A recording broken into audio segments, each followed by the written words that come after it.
জয় হিন্দ, জয় Bharat dear viewers. পুরো মধ্যপ্রাচ্য জুড়ে এই মুহূর্তে আতঙ্কের পরিবেশ বিরাজ করছে। যে কোনো সময় যে কোনো জায়গায় আকাশ থেকে নেমে আসতে পারে মৃত্যু। দুবাই হোক বা দোহা, আজ পুরো মধ্যপ্রাচ্যে কেউই নিরাপদ নয়। আপনি সামরিক সদস্য হন বা সাধারণ নাগরিক, কোনো পার্থক্য নেই। আর এই আতঙ্কের পরিস্থিতি কতদিন চলবে তাও কেউ জানে না। একদিকে আছে ইরান, আপনারা জানেন যে দেশটা সদ্য তাদের সর্বোচ্চ নেতা আয়াতুল্লাহ খোমেনিকে হারিয়েছে। আর অন্যদিকে যুক্তরাষ্ট্র এবং ইসরায়েল একযোগে ইরানের 40 জনের বেশি কমান্ডার এবং শীর্ষ নেতৃত্বকে নির্মূল করে ইরানের নেতৃত্ব কাঠামোকে পুরোপুরি ভেঙে ফেলেছে। এমনিতেই ইরানের বিমান প্রতিরক্ষা ব্যবস্থা এবং বিমান বাহিনী আগেই কিন্তু ধ্বংস হয়ে গেছিল। তাই আহত ইরান এখন শেষ কামড় দিতে নেমেছে। আর তাই তারা কোনো নিয়ম মানছে না, কোনো রুলস অফ এনগেজমেন্ট বা রেড লাইন নেই তাদের। নিরাপরাধ মানুষের ওপরে মিসাইল লেগে দিচ্ছে, হোটেল, এয়ারপোর্ট, এমনকি স্কুলের ওপরেও বোমা ফেলছে ইরান। অবশ্য যুক্তরাষ্ট্র তাদের দুটি carrier striker group, B-2 stealth বোমারু বিমান, পারমাণবিক সাবমেরিন এবং মধ্যপ্রাচ্য জুড়ে অবস্থিত ডজন খানেক ঘাঁটি থেকে একের পর এক ইরানের ওপরে হামলা চালিয়েই যাচ্ছে। ইসরায়েলও সর্বশক্তি দিয়ে ইরানকে ধ্বংস করার চেষ্টা করছে। উন্নত গোয়েন্দা তৎপরতা, গোপন অভিযানের মাধ্যমে তারা ইরানের নেতৃত্বকে কার্যত ছত্রভঙ্গ করে দিয়েছে। কিন্তু তবুও ইরান আত্মসমর্পণ করতে রাজি নয়, তারা শেষ কামড় দিতে চাইছে। যদিও তাদের দেশের অভ্যন্তরেই বহু মানুষ বর্তমান শাসনকেই সমর্থন করে না। বছরের পর বছর একনায়কতন্ত্রের চাপে জনগণ ক্লান্ত, বিদ্রোহ হয়েছে, মানুষ রাস্তায় নেমেছে। তা সত্ত্বেও গত দুদিন মধ্যপ্রাচ্য জুড়ে যে ধ্বংসযজ্ঞ ইরান চালাচ্ছে তা দেখে মনে হচ্ছে না যে তারা আত্মসমর্পণের মানসিকতায় আছে। পতন নিশ্চিত জেনেও বাধ্য ইরান এখন মধ্যপ্রাচ্যের সব কটা দেশের বিরুদ্ধে একা লড়াই করতে নেমেছে। একযোগে বিভিন্ন স্থানে তারা এলোপাথারি হামলা চালাচ্ছে, এলোপাথারি ক্ষেপণাস্ত্র ছুটছে। না রাশিয়া না চীন বিশ্বমঞ্চে তাদের পাশে কেউ দাঁড়াতে আসছে না। তারপরেও কোণঠাসা ইরান একাই যদিও লড়াই চালিয়ে যাচ্ছে। তাই প্রশ্ন হলো, কিভাবে, কোন অদৃশ্য শক্তি বলে ইরান একা লড়ে যাচ্ছে? আর বিশ্বের বৃহত্তম শক্তির বিরুদ্ধে তারা কতদিনই বা টিকে থাকতে পারবে? এই যুদ্ধে তাদের শেষ পরিণতিই বা কী হবে? একইভাবে উল্টো দিকে আরও একটা প্রশ্ন উঠছে, যদিও এটা কি ট্রাম্পের সবচেয়ে বড় সাফল্য প্রমাণিত হবে নাকি সবচেয়ে বড় ভুল? সবটাই বিস্তারিতভাবে জানবো আজকের এই ভিডিওটাতে। ভিডিওটা গভীর এবং অনেকগুলো স্তরে বিন্যস্ত, তাই চলুন শুরু থেকে শুরু করি আজকের এই গভীর আলোচনা। তবে তার আগে একটা 45 সেকেন্ডের ব্রেক নেব। আশা করব সহানুভূতির সঙ্গে বিষয়টা বিবেচনা করবেন। আপনারা জানেন আমাদের একটা প্রতিষ্ঠান আছে, মিশন MBBS কলকাতা, যারা গত 15 বছর ধরে শিক্ষার্থীদেরকে বিদেশ থেকে ডাক্তারি পড়িয়ে আনতে সহায়তা করছে। গত 15 বছরে আমরা 1000-এর বেশি ছাত্রছাত্রীকে বিদেশ থেকে ডাক্তারি পড়িয়ে আসতে সহায়তা করেছি। তারা দেশে ফিরে বিভিন্ন হাসপাতালে সফলভাবে প্রতিষ্ঠিত হয়েছে। সর্বভারতীয় নিট এক্সামে এখন যে কম্পিটিশন, তাতে নিট কোয়ালিফাই করে সরকারি মেডিকেল কলেজে চান্স পাওয়াটা কিন্তু ভীষণ ভীষণ রকমের শক্ত। আর প্রাইভেট মেডিকেল কলেজ থেকে MBBS করতে কোটি টাকার ওপরে খরচ হয়, আপনারা জানেন। অথচ প্রাইভেট মেডিকেল কলেজে পড়ার খরচের 4 ভাগের 1 ভাগ টাকায় অনায়াসে বিদেশ থেকে MBBS পাশ করে দেশে ফিরে আসা যায়। তাই যদি আপনি বা আপনার বাড়ির কোনো ছেলে বা মেয়ে নিট কোয়ালিফাই করে সরকারি মেডিকেল কলেজে চান্স না পেয়ে আবারও একবার নিট এক্সাম রিপিট করার কথা ভাবছেন, তাহলে সময় নষ্ট না করে সাধ্যের মধ্যে খরচে বিদেশের কোনো মেডিকেল কলেজ থেকে MBBS পাশ করে দেশে ফিরে আসতে পারেন। এ বিষয়ে আরও বিস্তারিত জানতে আমাদের ওয়েবসাইট ভিজিট করতে পারেন, অথবা সরাসরি আমাদের কলকাতার অফিসে এসেও কথা বলতে পারেন। যোগাযোগের তথ্য ও ঠিকানা ডেসক্রিপশনে এবং পিন কমেন্টে দেওয়া আছে। তো চলুন এবার মূল আলোচনায় ফিরি। দেখুন, অপারেশন এপিক ফিউরি শুরু হওয়ার কয়েক ঘন্টার মধ্যে ইরান, ইসরায়েল এবং মধ্যপ্রাচ্যে আমেরিকার সবকটা সেনা বেচে এলোপাথারি হামলা শুরু করেছে। এই ভিডিওটা রেকর্ড করার সময়ও ইসরায়েলে কিন্তু লাগাতার এলোপাথারি ক্ষেপণাস্ত্র ছুটছে ইরান। অন্যদিকে গালফ অঞ্চলে বাহরিনের মার্কিন নৌঘাঁটিতেও হামলা চালিয়েছে ইরান। দুবাইয়ের হোটেল এবং বিমানবন্দরের সাধারণ নাগরিকদেরকেও লক্ষ্যবস্তু করছে ইরানি মিসাইলগুলো। শুধু তাই নয়, ওমানের দুকম বাণিজ্যিক বন্দরও ইরানি হামলার শিকার হয়েছে। কুয়েতের মার্কিন দূতাবাস এবং কুয়েতের একটা স্কুলের ওপরেও ইরানের বোমা আশ্রে পড়েছে। সাইপ্রাসে ব্রিটিশ ঘাঁটিতে ড্রোন হামলার খবর মিলেছে। এমনকি বুর্জ খলিফা পর্যন্ত ইরানের মিসাইল আক্রমণের শিকার হয়েছে বলে শোনা যাচ্ছে। তাছাড়া হরমুজ প্রণালীতে ইরানের রেভলিউশনারি গার্ড কর্পস 3টি মার্কিন এবং একটা ব্রিটিশ তেলবাহী জাহাজের ওপরে হামলা চালিয়ে তেলের সরবরাহকে ব্যাহত করেছে। বিশেষজ্ঞরা বলছে মার্কিনী এবং ইসরায়েলি হামলার প্রতিরোধ হিসাবে ইরান একটা ত্রিমুখী সামরিক কৌশল নিয়ে এগোচ্ছে। ইরানের প্রথম লক্ষ্য হলো মধ্যপ্রাচ্যে মার্কিনী মিলিটারি স্ট্রাকচারকে যতটা সম্ভব ধ্বংস করার চেষ্টা করা। ইরান এখন এই জন্যেই সরাসরি মধ্যপ্রাচ্যে আমেরিকান ঘাঁটিগুলোতে আঘাত হানার জরপরনাই চেষ্টা করে যাচ্ছে।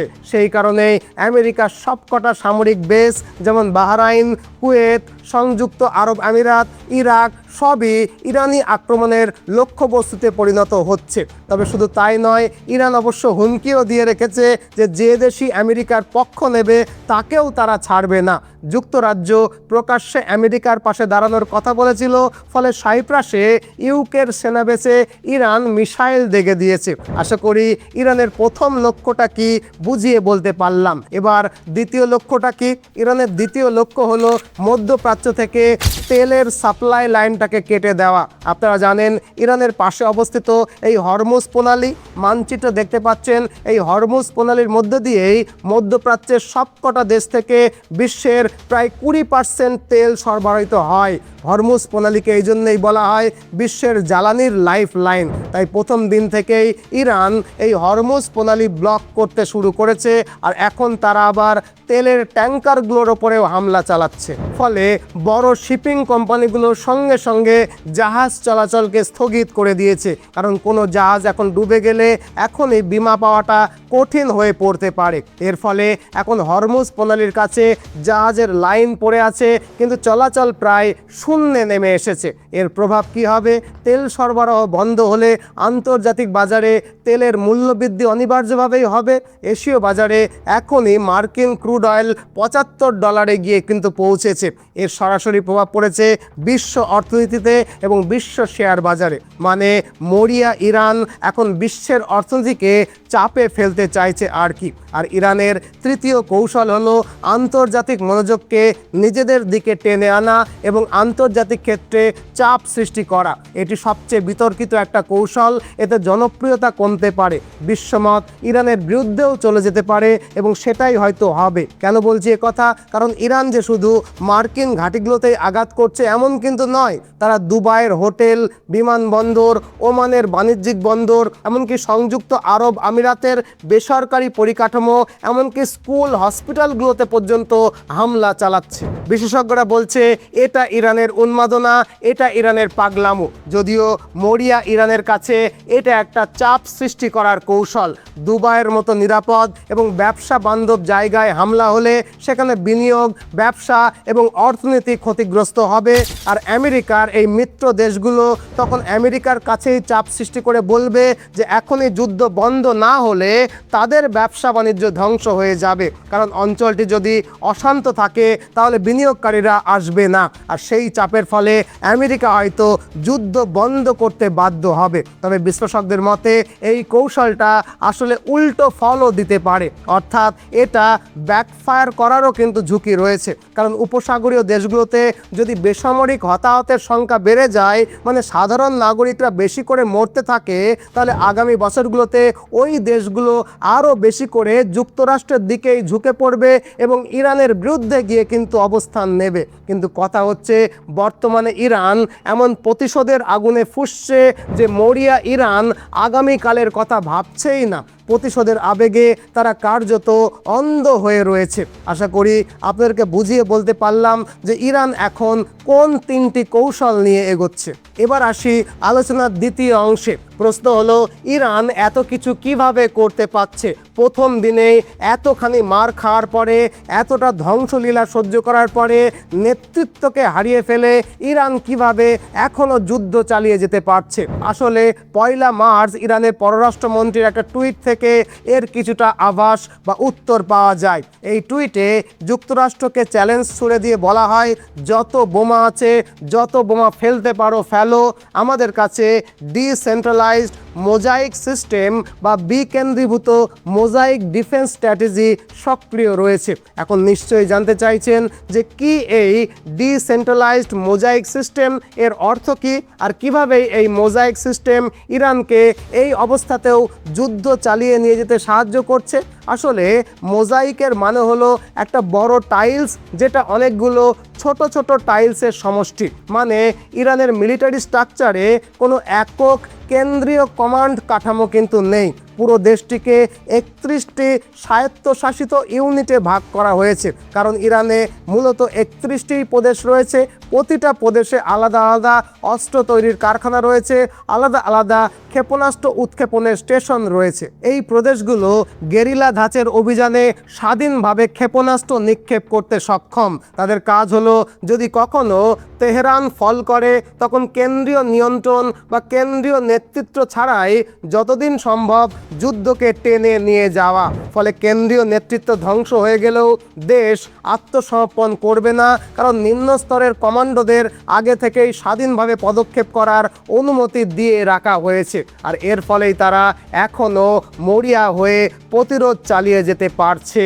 তাছাড়া আন্তর্জাতিক কূটনৈতিক বিশেষজ্ঞরা বলছে যে যুদ্ধ শুরুর আগে চীন থেকে প্রচুর সংখ্যক ব্যালিস্টিক মিসাইল আমদানি করে রেখেছিল ইরান। সেই অর্থে বর্তমানে ইরানের কাছে একটা মিসাইলের ভান্ডার কিন্তু রয়েছে।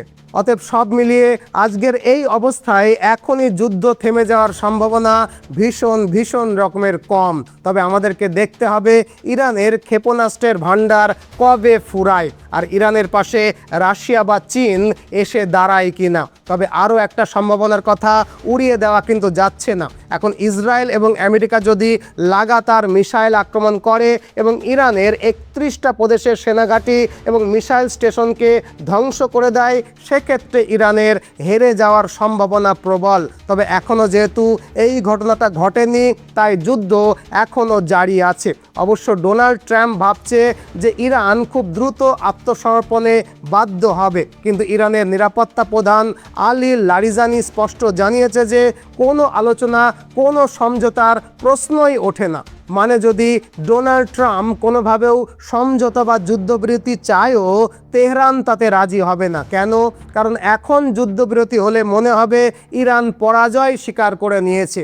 ট্রাম্প অবশ্য এটাকে বিজয় হিসেবেই তুলে ধরবে। সেই কারণেই তেহরান বলছে যে এখনই কোনো যুদ্ধবিরতি নয়। তাই এখন প্রশ্ন হলো, এই সংঘাতের শেষ কোথায়? এখন যদি রাশিয়া চীন ইরানের পাশে এসে দাঁড়ায়, যুদ্ধ দীর্ঘায়িত হয় এবং আমেরিকা তার স্থল বাহিনীকে আনতে বাধ্য হয়, তবে সেটা যুক্তরাষ্ট্রের জন্য আরেকটা আফগানিস্তানে পরিণত হবে কি না, সেটাও এখন লাখ টাকার প্রশ্ন। তো এই হলো সম্পূর্ণ আলোচনা। আশা করি আপনাদেরকে বুঝিয়ে বলতে পারলাম। এখন আপনাদের কাছে আমার প্রশ্ন, আপনারা কি মনে করেন ইরানের কি পতন হবে?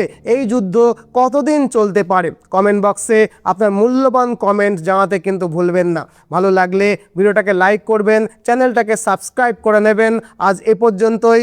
নতুন ভিডিও নিয়ে আবারও দেখা হবে। ততদিনে ভালো থাকবেন, সুস্থ থাকবেন, সদা সর্বদা ভারতের পক্ষে থাকবেন। জয় হিন্দ, জয় ভারত। আপনি যদি আপনার ছেলে বা মেয়েকে বিদেশ থেকে ডাক্তারি পড়িয়ে আনতে চান, তাহলে আমাদের প্রতিষ্ঠান মিশন MBBS কলকাতার ওয়েবসাইটে ক্লিক করে বিস্তারিত জানতে পারেন, অথবা আমাদের সেক্রেটারিকে ফোন করে এনকোয়ারিও করতে পারেন। ওয়েবসাইটের লিঙ্ক এবং ফোন নাম্বার ডেসক্রিপশনে এবং পিন কমেন্টে দেওয়া রয়েছে। নতুন ভিডিওতে আবারও দেখা হবে। ততদিনে ভালো থাকবেন, সুস্থ থাকবেন, সদা সর্বদা ভারতের পক্ষে থাকবেন। জয় হিন্দ, জয় ভারত।